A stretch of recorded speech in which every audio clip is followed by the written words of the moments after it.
Welcome back to our channel. Friends, આજે આપણો જે વિષય છે બહુ જ ઇમ્પોર્ટન્ટ વિષય છે ને આજે હું વાત કરવાનો છું આવનારી ઓલ ઇન્ડિયા બાર એક્ઝામિનેશન 19 માટે બહુ જ અગત્યનો કાયદો વહીવટી કાયદા વિશે. યસ ફ્રેન્ડ્સ, જેને આપણે ઇંગ્લિશમાં એડમિનિસ્ટ્રેટિવ લો કહીએ છીએ.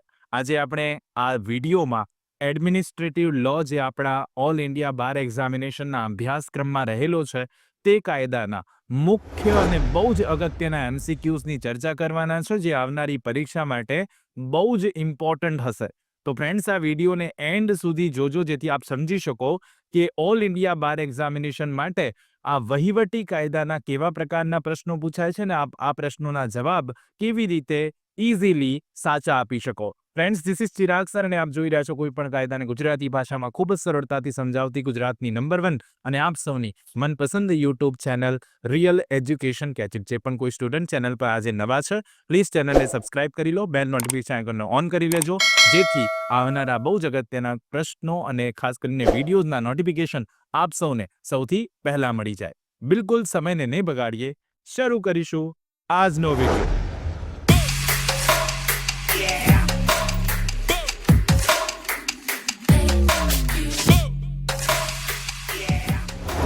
પ્રશ્ન નંબર 1 છે, doctrine of legitimate expectation was discuss in the following case. કાયદેસર અપેક્ષાના સિદ્ધાંતની ચર્ચા નીચેનામાંથી કયા કેસમાં કરવામાં આવી હતી? બહુ જ અગત્યનો પ્રશ્ન ને જ્યારે હું કેસ લોઝની વાત કરીશ ફ્રેન્ડ્સ બહુ જ ઇમ્પોર્ટન્ટ હશે તમારા માટે. Option A Ramakrishna Dalmia versus justice તેંડોલકર.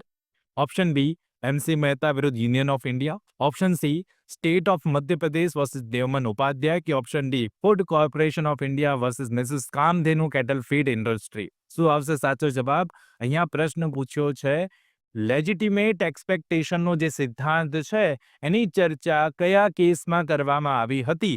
પ્રશ્ન નંબર 1 આ લખીને યાદ રાખી લેજો, બહુ જ ઇમ્પોર્ટન્ટ, અગાઉ પૂછાયેલો છે પરીક્ષામાં પ્રશ્ન.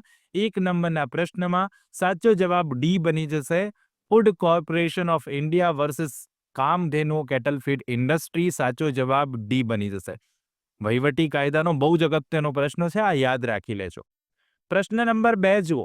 If a quasi judicial authority violates the principle of natural justice the appropriate writ would be. આ પણ પ્રશ્ન અગાઉમાં પૂછાયેલો છે પ્રશ્નપત્રમાં કે જો અર્ધ ન્યાયિક સત્તા કુદરતી ન્યાયના સિદ્ધાંતોનો ભંગ કરશે, એનું ઉલ્લંઘન કરશે, તો કઈ રીટ ઇસ્યુ કરી શકાય? ઓપ્શન એ મેન્ડેમસ, જેને આપણે ગુજરાતીમાં પરમાદેશ કહીએ છીએ.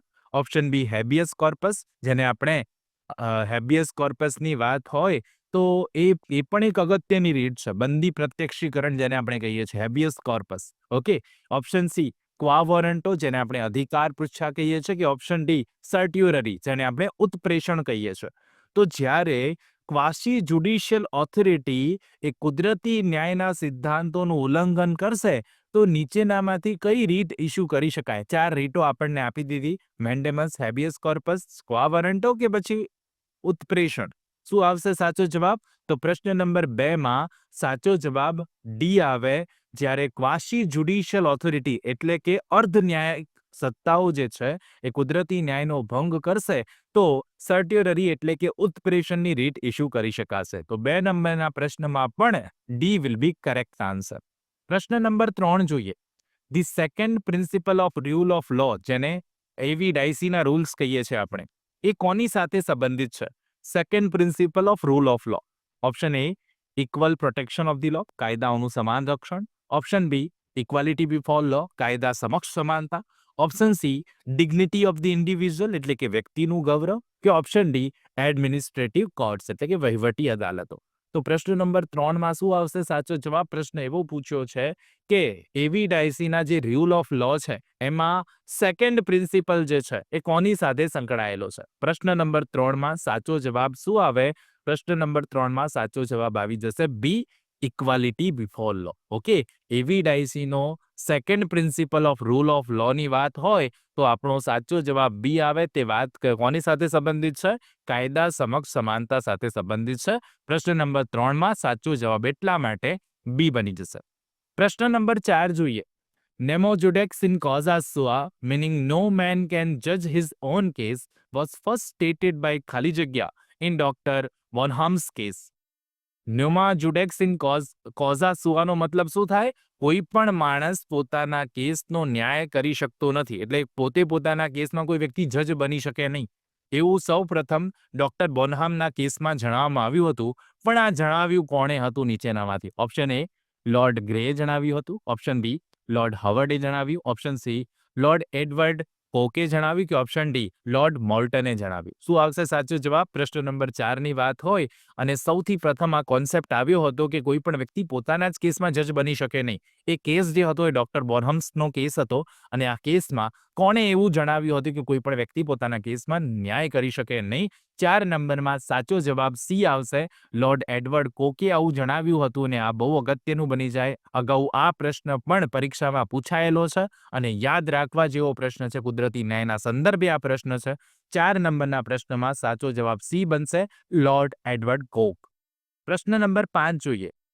The Constitution of India has recognized the concept of tribunal as instrument of quasi-judicial administrative adjudication in which of the following article?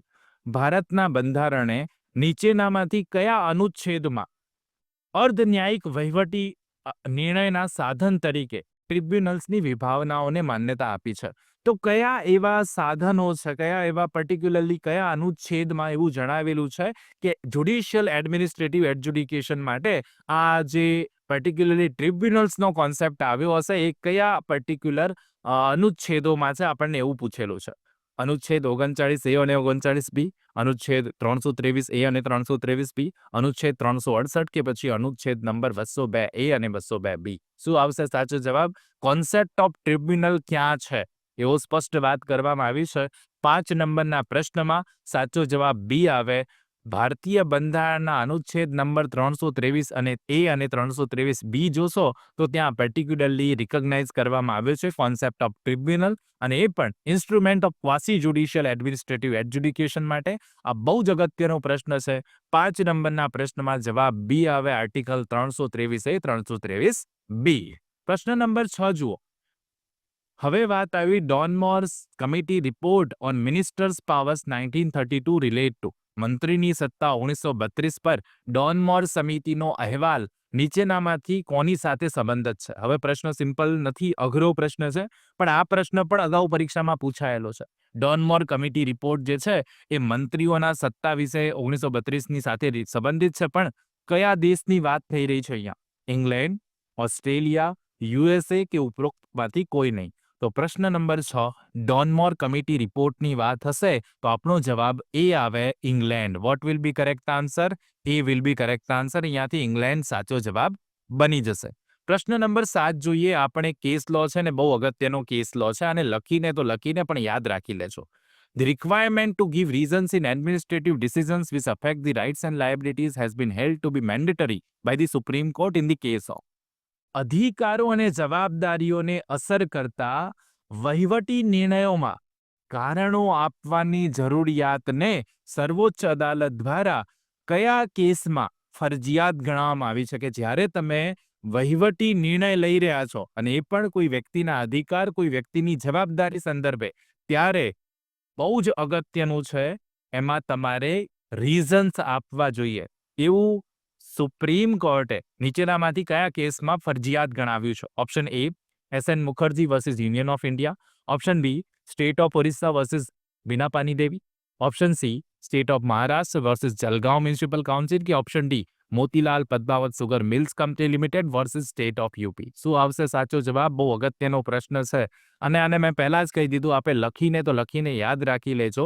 Requirement to give reasons, કારણો બહુ જરૂરી છે. જ્યારે કોઈ વ્યક્તિ એડમિનિસ્ટ્રેટિવ ડિસિઝન્સ આપે છે અને એમાં પણ કોઈ વ્યક્તિને રાઇટ્સ અને લાયબિલિટીની વાત હશે તો મેન્ડેટરી છે, કારણો જણાવવા જ પડે. 7 નંબરના પ્રશ્નમાં સાચો જવાબ શું આવશે? તો 7 નંબરના ક્વેશ્ચનમાં કરેક્ટ આન્સર બની જશે, બહુ જ અગત્યનો, A SN Mukherjee versus union of India. Okay, SN મુખર્જીનો આ કેસ છે, એક અગત્યનો કેસ છે. પ્રશ્નો પણ અહીંયાથી તમને બની શકે, પૂછાઈ શકે. તો ખાસ કરીને આવા પ્રશ્નો જ્યારે પણ તમારા માટે બનશે એ બહુ જ અગત્યના હશે અને એ તમને આવડવા પણ જોઈએ. એસએન મુખર્જીનો કેસ જે છે અહીંયાથી અગત્યનો અને સાચો જવાબ પણ એ બની જશે. પ્રશ્ન નંબર 8 જુઓ. Which of the following statements hold true for adjudicatory bodies? નીચેનામાંથી કયું વિધાન ન્યાયિક સંસ્થાઓ માટે સાચું છે? Option A, doctrine of stare decisis applies to them. Doctrine of stare decisis તેમને લાગુ પડે છે. Option B, doctrine of res judicata does not apply to them. Res judicata એટલે કે પૂર્વનિર્ણિતવાદનો સિદ્ધાંત છે તેમને લાગુ પડતો નથી. Option C, inherent lack of jurisdiction in a tribunal can not be cured or created by the act of the parties. ટ્રિબ્યુનલમાં અધિકાર ક્ષેત્રના સ્વાભાવિક અભાવને સાજો કરી શકાતો નથી અથવા તો પક્ષકારોના કાર્ય દ્વારા બનાવવામાં આવી શકે છે. ઉપરોક્તમાંથી કંઈ નહીં. તો આ પ્રશ્ન થોડોક અઘરો બની જાય. ન્યાયિક સંસ્થાઓ માટે શું સાચું છે એવું ડાયરેક્ટલી પૂછી લીધું છે. 8 નંબરના પ્રશ્નમાં સાચો જવાબ સી આવશે, કારણ કે ડોક્ટ્રાઇન ઓફ ડિસીઝ તમને લાગુ નથી પડતો. રેસ જુડિકેટા લાગુ પડે છે, પણ અહીંયા કયું નથી લાગુ નથી પડતો. નન ઓફ ધી અબોવ આવે નહીં, એટલા માટે C will be correct answer. અહીંયાથી સાચો જવાબ સી બની જશે કે ઇનહરન્ટ લેક ઓફ જ્યુરિસ્ડિક્શન. ભલે જ્યુરિસ્ડિક્શન ન હોય તો tribunal can not be cure. Tribunal cure કરી શકે ભલે જ્યુરિસ્ડિક્શન નથી, અથવા તો પાર્ટીના એક્ટ દ્વારા ક્રિએટ થઈ શકે ને. એટલા માટે 8 નંબરના પ્રશ્નમાં કરેક્ટ આન્સર સી બની જશે.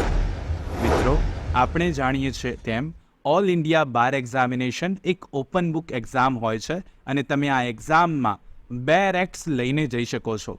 તો ફ્રેન્ડ્સ, ઓલ ઇન્ડિયા બાર એક્ઝામિનેશનની તૈયારીને ખૂબ જ સરળ બનાવવા માટે પુનાહલ લો હાઉસ લઈને આવ્યું છે ખાસ 2 રેક્ટ્સ. યસ ફ્રેન્ડ્સ, આ જે 2 રેક્ટ્સ છે તે ડિગ્લોટ ફોર્મમાં હોય છે, એટલે કે અંગ્રેજી અને ગુજરાતી ભાષામાં, જેથી પરીક્ષામાં જો તમે લઈને જશો તો ખાસ કરીને જે પણ કોઈ પ્રશ્નો પૂછાશે એ તમામ પ્રશ્નોના આન્સર, તેના જવાબો આપ ઇઝીલી ફાઇન્ડ આઉટ કરી શકશો, એને શોધી શકશો અને પરીક્ષામાં તેનો સાચો જવાબ લખી શકશો. સાથે સાથે કોઈ પણ કોન્સેપ્ટને તમારે સમજવો હોય તો પણ એને તમે ગુજરાતીમાં, આપણી લોકલ લેંગ્વેજમાં બિલકુલ સ્પષ્ટ રીતે સમજી શકો છો.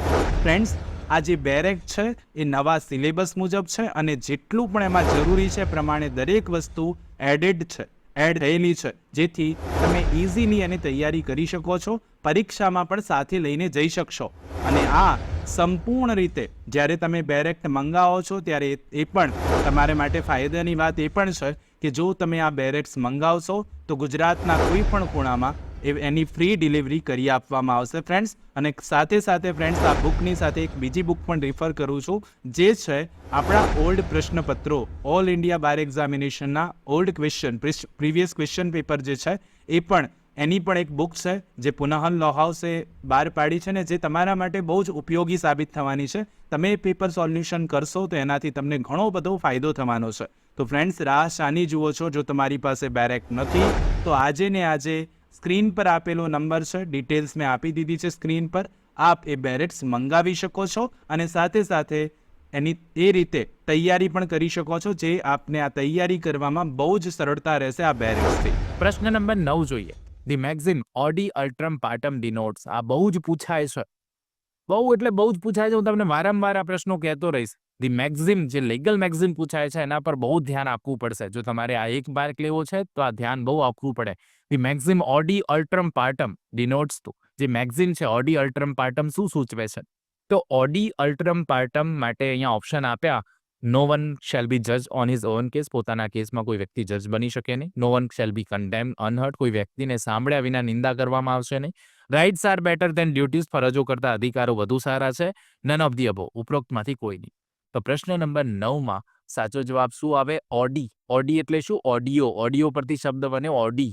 ઓડી પરથી ઓડિયો શબ્દ બન્યો છે ને ઓડી એટલે સાંભળવું. ઓડિયો સાંભળી, જેને આપણે સાંભળીએ છીએ. તો ઓડી શબ્દ યાદ રાખો તો પણ ખબર પડી જાય. શું આવે સાચો જવાબ? ઓડી, સાંભળવું, હર્ડ.